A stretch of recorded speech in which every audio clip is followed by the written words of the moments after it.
자, 오늘은 우리 라이프처치 에피전 네 번째 우리 엑설사이즈, 우리는 끊임없이 훈련한다는 내용으로 좀 말씀을 나누고자 합니다. 여러분은 좋아하는 또 닮고 싶은 성경의 인물이 있으십니까? 저는 참 사도 바울을 존경합니다.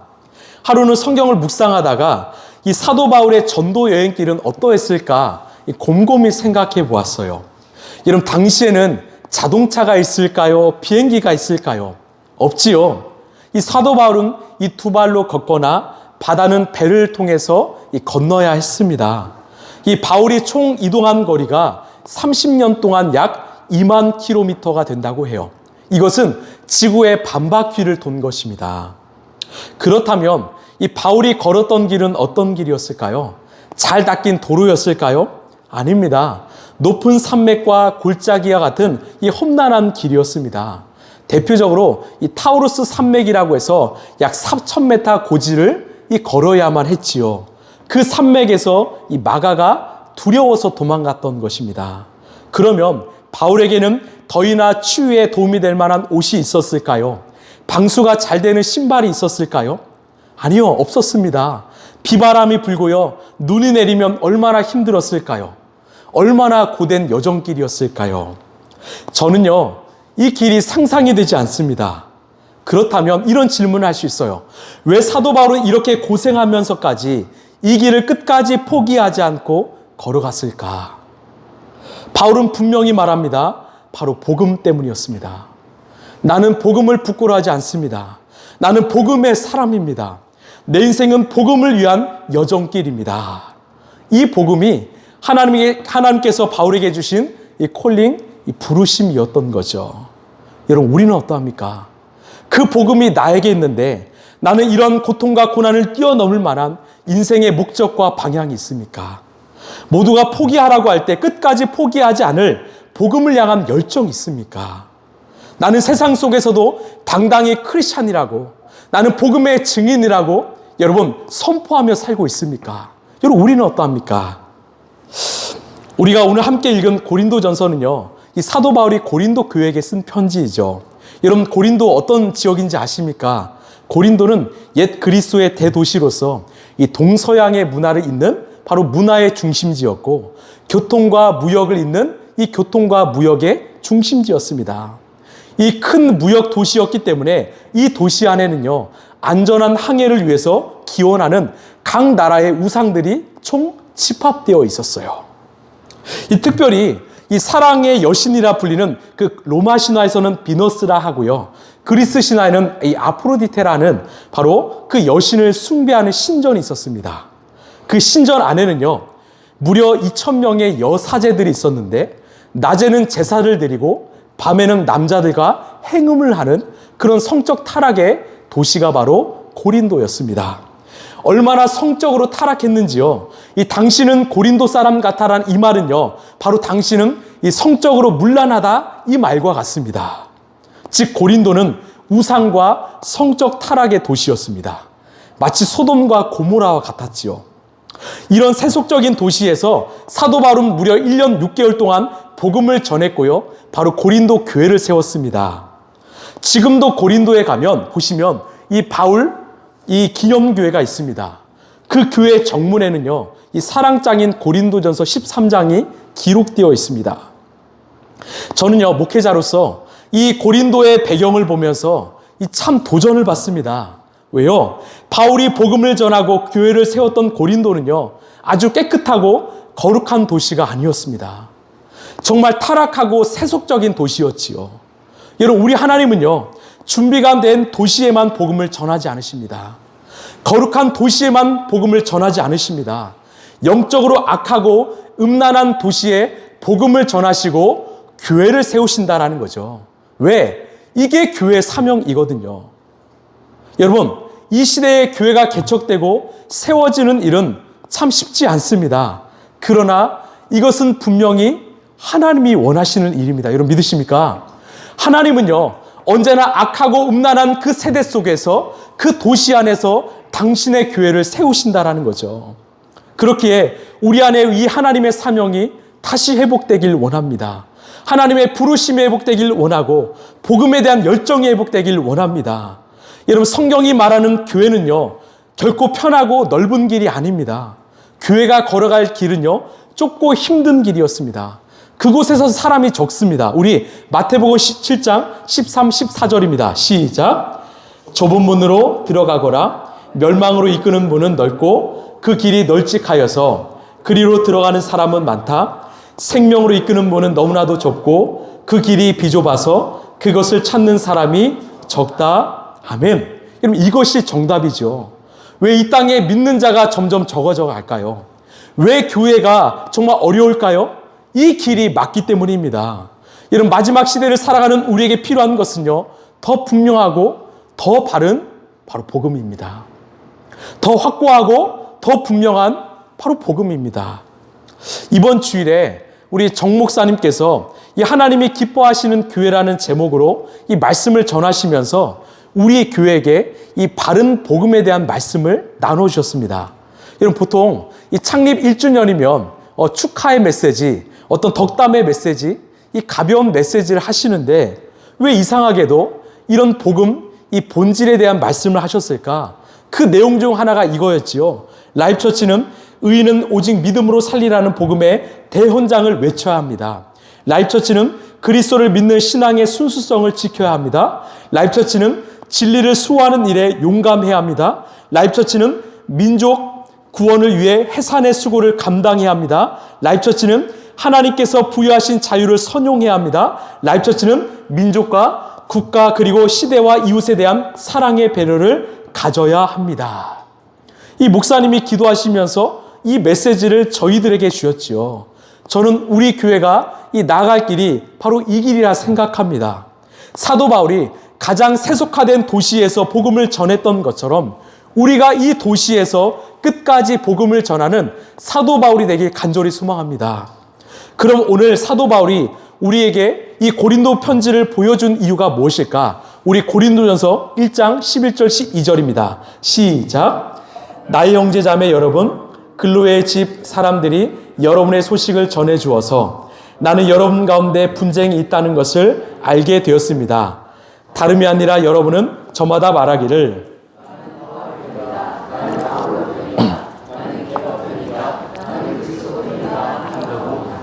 아멘. 왜 사도 바울이 이 고린도전서를 썼을까요?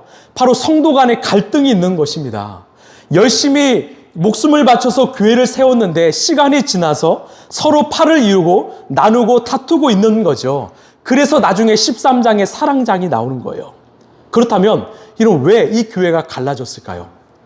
이런 왜 다툴까요? 왜 흔들릴까요? 바로 본질을 잃어버렸기 때문입니다. 복음을 잃어버렸기 때문이죠. 저는 이렇게 좀 표현하고 싶어요. 교회가 변화가 아니라 변질되었기 때문입니다. 이 변화와 변질은 큰 차이가 있습니다. 변화는 본질이 더 가치 있게 바뀌어진 상태고요.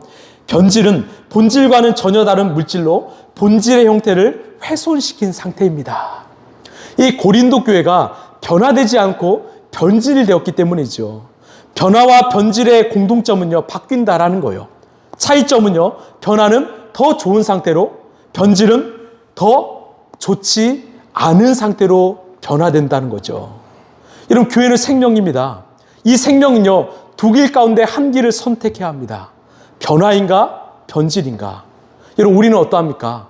우리의 신앙은 변화되고 있습니까? 아니면 변질되고 있습니까? 성장하고 있습니까? 아니면 퇴보하고 있습니까? 청년의 때에서 어른에 이르기까지 우리의 신앙은 더욱더 성장하고 있습니까? 아니면 퇴보하고 있습니까?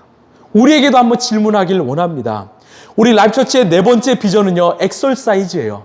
우리는 끊임없이 훈련합니다. 이죠. 여러분, 왜 훈련해야 될까요? 바로 변화를 위해서입니다. 본질대로 살아가도록, 또한 본질이 더 가치 있게 바뀌도록 우리는 끊임없이 훈련해야 합니다. 여러분, 이것은요, 이 사도 바울도 경험했습니다. 이 대사도인 바울이요, 솔직한 고백을 하는데 우리 로마서 7장 15절입니다. 시작. 나는 내가 하는 일을 도무지 알 수가 없습니다. 내가 해야겠다고 생각하는 일은 하지 않고 도리어 해서는 안 되겠다고 생각한 일을 하고 있으니 말입니다. 아멘. 바울의 솔직한 고백이에요. 나는 내가 해야 될 일은 하지 않고 하지 말아야 될 일을 하고 있다라는 거죠. 내가 하는 일을 나도 알 수 없다라는 것입니다. 또 반복해서 19절에 말합니다. 자, 시작. 나는 내가 원하는 선한 일은 하지 않고 도리어 원하지 않는 악한 일을 합니다. 아멘. 나는 지금 선한 일을 해야 되는 사도인데 악한 일을 하고 있다라는 거예요. 여러분, 왜 바울이 자꾸만 악한 일을 할까요? 왜 악한 생각을 할까요? 그 답이 바로 20절인데요. 우리 20절입니다. 시작. 내가 해서는 안 되는 것을 하면 그것을 하는 것은 내가 아니라 내 속에 자리를 잡고 있는 죄입니다. 여러분, 무엇 때문에요? 죄 때문이죠. 나는 선한 일을 하고 싶지만 내 안에 사로잡힌 죄가 자꾸만 악한 일을 하게 만든다라는 거죠. 그러면서 중요한 고백을 하는데 잘 들어보십시오. 나는 속사람으로는 하나님의 법을 즐거워하나 내 지체는, 내 몸에는 다른 법이 있어서 내 마음의 법과 맞서 싸우며 내 지체에 있는 죄의 법이 나를 포로로 만드는 것을 봅니다. 무슨 말이냐면 내 속사람은요, 하나님의 법을 좋아해요. 하나님의 뜻을 원해요. 그런데 이것은 바로 예수님을 영접함으로 내 안에 찾아오는 의로움이죠. 칭의죠. 우리가 예수님을 영접하면 우리는 본질적으로 새로운 존재가 됩니다. 여러분 믿으십니까? 그런데 문제는요, 23절에 내 지체는, 내 삶에는 다른 법이 있다라는 거예요. 그 삶이요, 그 몸이 나를 죄의 포로로 만들고 있다라는 겁니다. 제가 좀 설명해 드릴게요. 여러분, 우리는요, 아마 다양한 경위로 예수님을 만났습니다. 누군가는 부모를 통해서, 또 누군가는 이웃을 통해서, 누군가는 지인을 통해서, 누군가는 전도지, 또 누군가는 교회를 통해서 우리는 다양한 경위로 예수님을 만났습니다. 그 예수님을 영접했고 우리는 예수님의 십자가의 보혈로 새롭게 되었지요. 우리는 새로운 존재가 되었습니다. 그런데 문제가 있어요. 나는 새롭게 되었는데 내 삶에는 여전히 변하지 않는 내 삶의 습관이 있는 거예요. 내 삶의 생활 방식이 있습니다. 내 삶의 라이프 스타일이 있어요. 그것을 경험한 사도 바울이 우리에게 이렇게 권면하는데요. 우리 에베소서 4장 21절 22절입니다. 시작. 여러분이 예수 안에 있는 진리대로 그분에 관해서 듣고 또 그분 안에서 자 보시면 이것이 바로 예수님을 영접했다라는 거예요. 예수님을 믿었다라는 거죠. 그 다음 22절입니다. 시작.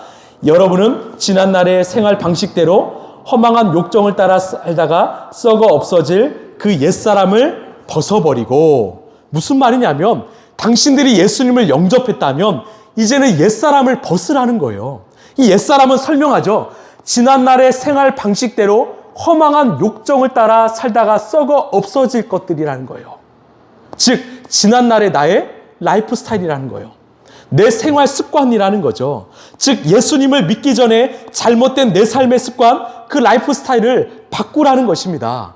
여러분, 이 벗어버리다라는 것을 영어로 이 풋오프라고 하는데 다른 의미로 끊어내다, 잘라내다라는 뜻이 있습니다. 그것을 버리라는 거예요. 무슨 말이냐? 가령 우리에게 큰 나무가 있다고 한번 생각해 볼까요? 이런 나무를 자르면 그 나무 안에 뭐가 보이죠? 바로 나이테가 보이죠. 이 첩첩이 쌓인 나이테를 보면 이 나이가 몇 살인지 우리는 가늠할 수 있습니다. 이것이 바로 우리라는 거예요. 우리도 첩첩이 쌓여서 만들어진 존재라는 거죠. 내가 예수님을 믿기 전에 그 죄의 삶 속에서 오랫동안 내가 보았고 들었고 생각했고 경험했던 옛사람의 습관이, 그 생활 방식이 내 안에 쌓여서 만들어진 존재가 바로 우리라는 것입니다. 이것을 벗어버리라는 거예요. 이것을 버리라는 것이죠. 여러분, 왜 우리가 예수님을 믿지만 여전히 잘못된 생각이 찾아올까요? 여러분, 우리가 예수님 믿고 영접해서 새 사람이 되었지만 왜 내 삶에는 잘못된 행동이 있을까요? 여전히 내 안에는 옛사람의 삶의 방식이 쌓여 있기 때문입니다. 그 삶의 방식을 벗어버리지 않았기 때문이죠. 여러분, 평소에 늦게 일어나는 사람은요, 일찍 일어나기가 어렵습니다. 평소에 기도하지 않는 사람은요, 기도하는 거 어렵습니다. 예수님을 의지하지 않는 사람이 예수님을 의지하는 거 어렵습니다. 왜요? 나에게는 여전히 옛사람의 생활 방식이 첩첩이 쌓여 있기 때문이죠. 무슨 말인가? 우리가 예수님을 믿어서 본질적으로는 새로운 존재가 되었지만 새로운 존재로 살아갈 생활 방식이 준비되지 않았다라는 거예요. 여전히 나는 옛사람의 옷을 버리지 않았다라는 거죠. 저는 이 비유를 듣는 걸 참 좋아하는데요. 제가 참 좋아했던 영화 중 하나가 이 프린세스 다이어리입니다. 혹시 보신 분 계십니까? 그렇죠. 우리는 안 보고 성경만 보죠. 예. 이 프린세스 다이어리를 보면 이 평범한 가정에서 살고 있던 이 고등학생 미아라는 이 아이가 등장해요. 이 아이가 이 제노비아라는 왕국의 왕위를 이을 유일한 후손이라는 것을 알게 되었습니다. 이 하루아침에 평범한 고등학생에서 한 왕국의 이 공주가 된 것입니다. 신분이 달라졌어요. 이제는 삶의 환경이 완전히 바뀌었습니다. 그러면 끝냈을까요? 아닙니다. 이제 시작이죠. 영화를 보면 이 미아가 공주에 걸맞는 언어와 생각과 행동을 바꾸기 위해서 부단히 훈련을 받는 장면이 등장해요. 처음에는 실수를 많이 해요. 이 세상의 언어대로 말하기 때문에, 그런 행동 때문에 하기 때문에 여러 가지 정말 질타를 받지요. 그러나 시간이 지나고 식사 예절, 대화 예절, 행동 예절 등 공주에 걸맞는 행동으로 바뀌기 위해서 최선을 다해서 훈련을 받습니다. 시간이 지나고 결국 미아는 공주에 걸맞는 모습으로 완전히 변화되었다라는 거예요. 여러분, 이것이 정답입니다. 그래서 사도 바울이 뭐라고 하느냐? 우리 에베소서 우리 5장 23, 24절입니다. 시작. 마음의 영을 새롭게 하여 하나님의 형상을 따라 참 의로움과 참 거룩함으로 지으심 받은 새 사람을 입으십시오. 옛사람을 버리고 새 사람을 입으라는 거예요. 여러분, 이 새 사람의 정의가 무엇입니까? 하나님의 형상을 따라 의롭고 거룩함으로 지으심 받은 모습, 즉 우리의 본래의 모습이라는 거죠. 즉 하나님이 창조하셨던 우리의 본래의 모습으로 돌아가라고 말씀하십니다. 우리가 세상에서 욕심대로 살다가 잃어버렸던 우리의 진짜 모습으로 너희들이 바뀌길 원한다. 그 삶의 방식을 너희들이 입길 원한다라는 것입니다. 날마다 훈련을 통해서 하나님 나라의 가치관, 하나님 나라의 사고방식, 언어와 행동을 날마다 반복함으로 훈련함으로 그 새 사람을 입으라고 말씀하는 것입니다. 그때 우리의 삶에 진정한 변화가 찾아온다라는 거죠. 여러분, 우리는 어떠합니까? 우리가 예수님을 20년, 30년, 40년을 믿어도 왜 내 입술의 언어가 안 바뀔까요? 내 생각이 왜 안 변할까요? 내 행동이 왜 안 바뀔까요? 여전히 우리도 옛사람을 벗어버리지 않았기 때문입니다. 우리의 삶이요, 정말 하나님 나라의 삶으로 바뀌지 않았기 때문이지요. 여러분, 한번 고민해 봤으면 좋겠습니다. 이런 한국교회는요, 전 세계적으로 뜨거운 교회입니다. 성령 운동이 아주 뜨거웠지요. 방언, 치유, 예언 등 은사 중심의 운동도 참 많이 했습니다. 매일 기도회를 했어요. 밤을 새며 산에서, 강에서, 바다에서 기도했지요. 모두 산에 올라가서 나무 하나 뽑고 오셨잖아요. 그렇죠? 바위에서 열심히 무릎 꿇고 기도하셨잖아요. 그런데 그런 열심에 비해서 왜 한국교회는 이렇게 성장하지 못했을까요? 성숙하지 못했을까요? 열심히 외쳤고 모이기는 했으나 나 자신을 철저하게 하나님 앞에서 직면하고 성찰하고 내 삶을 바꾸는 이 라이프스타일, 생활 방식을 바꾸는 꾸준한 훈련이 없었기 때문입니다. 한국교회요, 제자훈련 참 많이 했습니다. 성경 통독 훈련 많이 했습니다. 양육 프로그램 참 많이 했습니다. 직분자 훈련 참 많이 받았어요. 그러나 하나님의 말씀을 내 삶에 적용하고 내 삶을 바꾸려는 이런 삶의 훈련을 하지 않았기 때문에, 거룩한 삶의 루틴이 없었고 거룩한 라이프스타일의 훈련이 없었기 때문에 우리의 삶은 여전히 무너지고 또 무너지는 것입니다. 여러분, 그래서요, 이 시대에 이 말씀이 너무나 필요한 것 같습니다. 우리 마태복음 16장 24절입니다. 시작. 그때 예수께서는 제자들에게 말씀하셨다. 누구든지 나를 따라오려거든 자기를 부인하고 제 십자가를 지고 나를 따라오너라. 아멘. 이런 이 말씀을 꼭 기억하시길 바랍니다. 자기를 부인하고 자기 십자가를 지고 나를 따라오라 말씀하시죠. 자기를 부인한다라는 것은 내 마음의 훈련을 말해요. 나는 죽고 예수로 사는 훈련이죠. 날마다 나를 부인하는 훈련이죠. 십자가를 지는 것은 바로 우리의 육신의 훈련, 삶의 훈련입니다. 즉 마음의 훈련과 또한 삶의 훈련을 통해서 끊임없이 훈련하라는 거죠. 여러분, 지금은 대림절입니다. 예수님께서 이 땅에 오셨을 때는 바로 400년의 암흑기의 시간을 보낼 때였습니다. 그 땅에는 소망이 없었습니다. 그때 예수님께서 빛으로 찾아오셨죠. 그리고 세상에 빛이 임했습니다. 지금이 딱 그때 상황인 것 같습니다. 우리 대한민국이 이 비상계엄으로 촉발된 혼란으로 인해서 흔들리고 있습니다. 국민들이요, 정말 불안과 두려움 가운데 살고 있지요. 이럴 때 우리 한국교회가 이 세상 사람들에게 소망이 되어주면 얼마나 좋을까요? 그 사람들에게 피난처가 되어주면 얼마나 좋을까요? 그들에게 위로가 되어주면 얼마나 좋을까요? 그러나 세상 사람들은요, 지금 한국교회를 신뢰하지 않습니다. 왜? 변질된 우리의 삶 때문에요. 그래서 예수의 복음을 오해하고 있습니다. 예수님의 사랑을 들으려 하지 않습니다. 그래서 우리는 다시 본질로 돌아가야 합니다. 바른 복음을 가지고 복음의 삶을 살아야 합니다. 우리는 옛사람을 벗어버리고요, 날마다 새 사람을 입어야 합니다. 우리의 삶으로 예수님의 살아계심을 여러분 증명해야 합니다. 그래서 우리 라이프처치의 목회 철학은요, 굿뉴스, 굿라이프입니다. 예수 그리스도의 복음을 통해서 우리의 삶을, 이 세상을 건강하고 아름답게 만들자고 우리 교회는 달려왔던 거지요.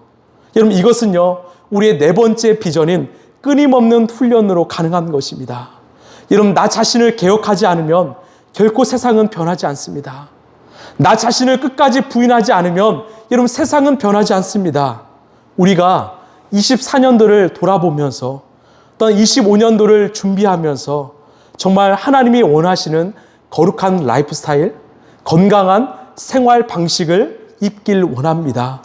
우리가 예수 안에서 우리의 영과 혼과 육이 건강해지길 원해요. 그래서 여러분, 정말 잘 주무시길 바라요. 수면 참 중요합니다. 여러분, 건강한 거 여러분 많이 드시길 바라요. 또한 운동도 했으면 좋겠어요. 왜요? 바로 복음을 위해서요. 우리가 건강한 몸을 가지고 정말 복음의 증인으로 살기 위해서 우리의 삶의 건강한 라이프 스타일을 좀 회복했으면 좋겠습니다. 가장 우선순위는 바로 예수님과의 동행이죠. 아침에 일어나시면 여러분 기도로 시작하시고요, 여러분 말씀 묵상하십시오. 끊임없이 주님과 동행하십시오. 우리의 일상의 예배가 건강한 라이프 스타일, 생활 습관을 만들어 줄 것입니다. 이 말씀을 좀 마무리하겠습니다. 우리 오늘 말씀을 이 공동 번역으로 한번 읽어보길 원하는데요. 우리 함께 읽어볼까요? 시작. 나는 내 몸을 사정없이 단련하여 언제나 민첩하게 움직일 수 있게 합니다.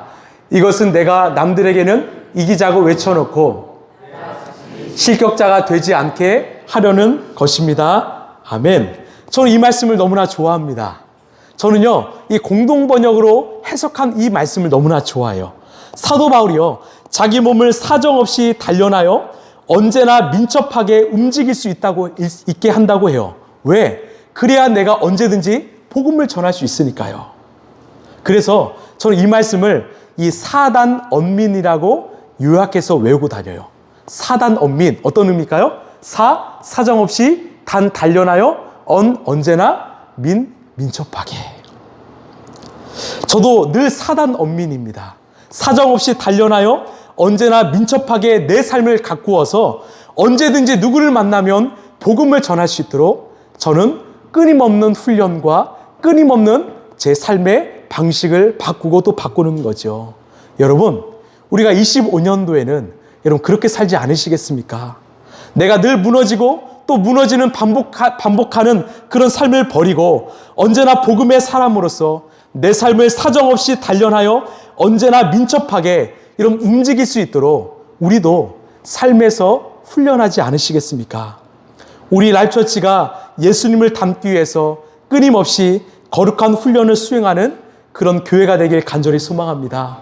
우리는 예수님을 믿어서 본질적으로 새로운 존재가 되었습니다. 이제는 그 존재에 걸맞는 삶의 방식으로 우리의 라이프 스타일, 아침에 일어나서 잠자는 그 순간까지 거룩한 삶의 습관으로 변화되는 저와 여러분 되길 간절히 소망합니다. 여러분 변질되지 않고 변화되시길 간절히 소망합니다. 아멘.